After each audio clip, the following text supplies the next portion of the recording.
Hello everyone! According to my Jerome Weaselberry video spreadsheet, which really exists, it's been a while since I did one of these, so it's time to play catch-up. Here are some short reviews of the books I've been reading lately. First, I read a murder mystery from the 40s written by Française Duncan, titled Murder Has a Motive. It's one of a series of mysteries starring Mordecai Tremaine, a retired tobacconist with a penchant for solving crimes. In this particular book, his arrival in a country village for a visit with friends coincides with the shocking murder of a local woman.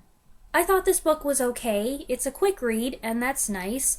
The amateur detective is a likable fellow, although the name Mordecai Euripides Tremaine is just ridiculous, and by his own admission, he's a sentimentalist, which is a strange and very inconvenient trait for any kind of detective, legitimate or wannabe. There's also a small theatrical production going on in the background, and that's always an interesting touch. But while I flew through the book in just a couple of sittings, and I did enjoy reading it, I'd say it was very average. And I was disappointed at the end to learn that I had correctly guessed the murderer's identity.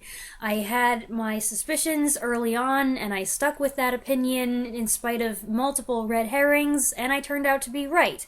Yay for me, I guess. That seldom happens, but I wanted to be surprised. And I think it was the author's intention to surprise the reader too, so instead of celebrating my victory, I was like, that wasn't supposed to happen. My brother read the book before me, though, and he was surprised by the big reveal, so there you go. I guess it's not terribly predictable. There's another book in the series called Murder for Christmas, which my brother is currently reading. He says I should read it too, but, we'll see. I might not have time for it. It is kind of the thing that you'd want to read around this time of year, but I might not have the opportunity before he has to return it to the library. Although they're such quick, short reads, I might be able to blitz through it. I don't know, I just have to make the time.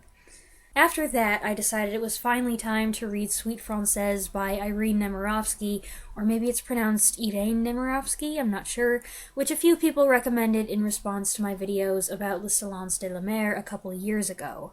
There's also a film that came out in 2014, but for now, I opted to read the book.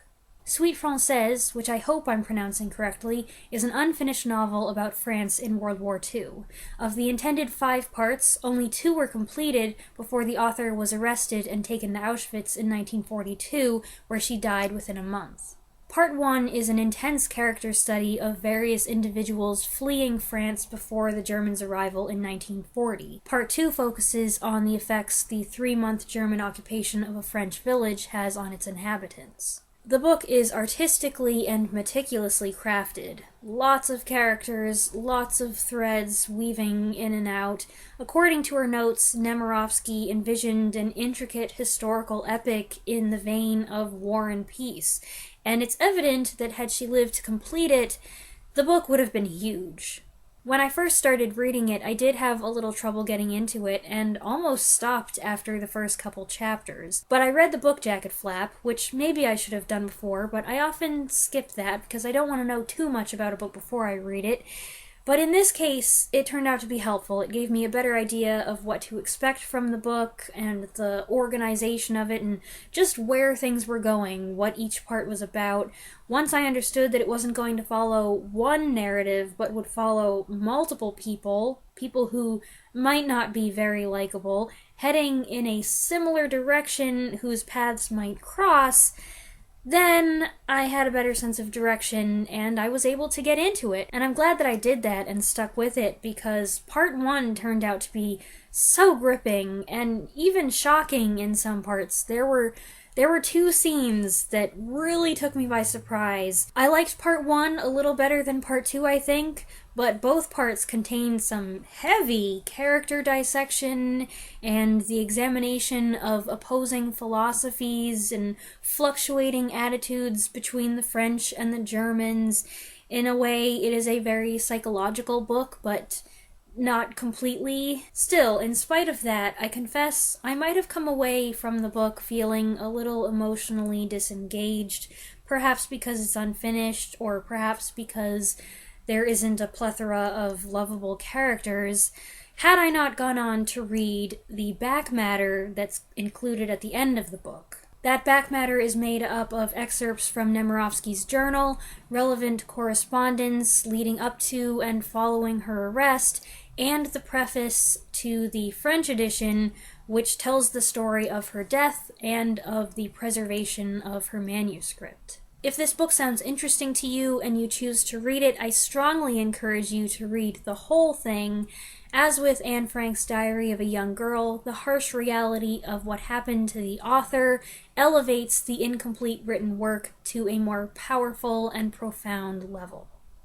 Following that, I wanted something light and easy, so I went looking for a feel-good, featherweight book, and lo and behold, I found this Regency romance novella called Save the Last Dance for Me by Cora Lee. I can't remember now if I found this on Overdrive or on Amazon Prime. Either way, it's a sham courtship between friends story set in Regency London, and it fit the bill. It wasn't great, it wasn't very memorable, but it was short and fluffy and nice, and that was what I wanted at the time. Reading that gave me an appetite for more Regency, but something with a little more substance, a little more polish, but still light. And it was around this time that a friend of mine read all 5 books, or at least all 5 books that have been published so far, in a newish Regency-era mystery series by Lynn Messina.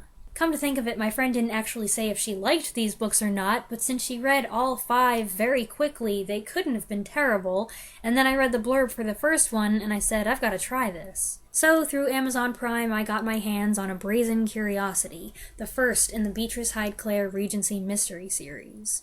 Beatrice Hyde-Clare is a 26-year-old unmarried woman, so pretty much an old maid by Regency-era standards, whose aunt despairs over her social awkwardness. During a stay in the country, Beatrice and a fellow house guest, the Duke of Kesgrave, simultaneously discover a dead body in the library in the middle of the night.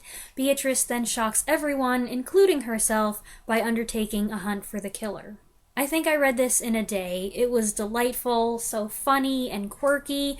Beatrice is likable and relatable, and I was all about her interactions with the Duke and with her aunt and with everyone. The writing style really seems to be imitating one of my favorite authors, Georgette Hare, and is marrying 2 genres that she specialized in but seldom combined, the Regency romance and the murder mystery. As far as the mystery goes, the actual murderer reveal is a little sketchy, I thought. It seems to come out of nowhere, but for me, the whodunit took a back seat to the rest of the story anyway, so I didn't mind that much if it seemed like a shocking twist for a shocking twist's sake. And while I don't generally gravitate toward cozy mysteries, for some reason I've never been able to identify, I thought this was great fun.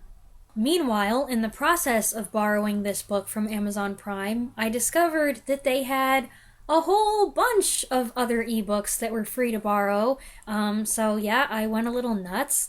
Unfortunately, with me being so new to the service, I didn't know any of the rules. I didn't know that there was a time limit for each book you borrowed. I think you have 30 days to read it. I didn't know that there was a limit to how many books you could have at one time, which is 10, and I quickly exceeded that. Or that some books would only be available for free for a short period. So I made some bad choices and missed some opportunities. I picked some stuff that now in hindsight I know is probably going to be available for a very long time, and missed the opportunities to get some other stuff that had very short free licenses, and I don't think I'll ever be able to find those books anywhere else. They seem to be Amazon Prime reading exclusives. But anyway, I did get a couple things through the Prime reading feature. One was Hunter's Green by Phyllis A. Whitney, the first Phyllis Whitney book I've ever read. I guess she's kind of in the same modern gothic romance boat with writers like Mary Stewart and Victoria Holt. And I guess Whitney's having a resurgence right now, maybe because Amazon Prime and Overdrive are making electronic versions of her books so accessible. In this story, Hunter's Green, written in the 60s, the estranged American wife of a temperamental Englishman returns for a last visit to his spooky mansion and finds that all is far from well there. I thought this book was alright. It's fairly typical of the gothic thriller genre, which is fine to me because I seem to enjoy those books. It does have certain trademarks: a naive heroine hampered by self-doubt, a sprawling house with a ghostly legend, and more than one feature that can kill you. unpredictable males who drive fancy cars really fast on winding roads. I don't know how these things come to be stereotypes. There are also a lot of details about decorating and architecture, which is to be expected from the genre, so it's fine. But did we really need a description of every single room that the heroine entered? I don't think so. As for the heroine, she made me feel restless. I couldn't wait for her to come into her own, which I knew was bound to happen eventually, and it did, but it was like, ugh. And I spent most of the book not being sure how I was supposed to feel about the husband. I knew how I felt, but I didn't know if how I felt was the way that Phyllis Whitney wanted me to feel. So, without getting into details, basically I had some reality issues with this one, but the book itself is okay. I didn't love it, but it was fine. I had a good enough time reading it. There are a lot of other Phyllis Whitney books out there, and even though this one didn't blow me away, I will probably read another one. After that, I read a book titled Hunted by Darcy Coates, which has no relation to Hunter's Green. I don't know how I ended up picking two books that had such similar titles. In this book, a girl disappears on a hike in the woods and her friends go looking for her, fearing that she's been attacked by some kind of monster that appears in a series of photographs she took. I like the premise. It has potential for some good survival in the woods stuff, some good small group trapped in a secluded area stuff, some good scary stuff. That's what I was looking for, and there were some scary parts. The first chapter in particular was excellent, best part of the book, especially because for some insane reason I decided to start reading this late at night before going to sleep, and I got spooked. Like, stop reading for a minute and shine a light around the room just to be on the safe side spooked. Unfortunately, for me at least, it went downhill after that. It's kind of predictable. The characters are forgettable. There's one character that's so abhorrent, I wasn't sure if I was supposed to take him seriously or if he was a parody. The scary parts, which were the best parts, even when they got downright gruesome and gory, just weren't enough to salvage this one for me, and they became less and less effective as the book went on, which it did for too long. But the weirdest thing was that there's all this British or Australian terminology and slang being used by, I presume, American characters in a book mainly set in California. It was not right, and it's something that an editor or a proofreader should have caught long before publication. It repeatedly pulled me out of the story. It just made the dialogue so unrealistic. The next book is one that I happened to notice on the new releases shelf at my local library, and I was probably way more excited to discover it there than I should have been. Crisis in the Red Zone, the story of the deadliest Ebola outbreak in history and of the outbreaks to come by Richard Preston.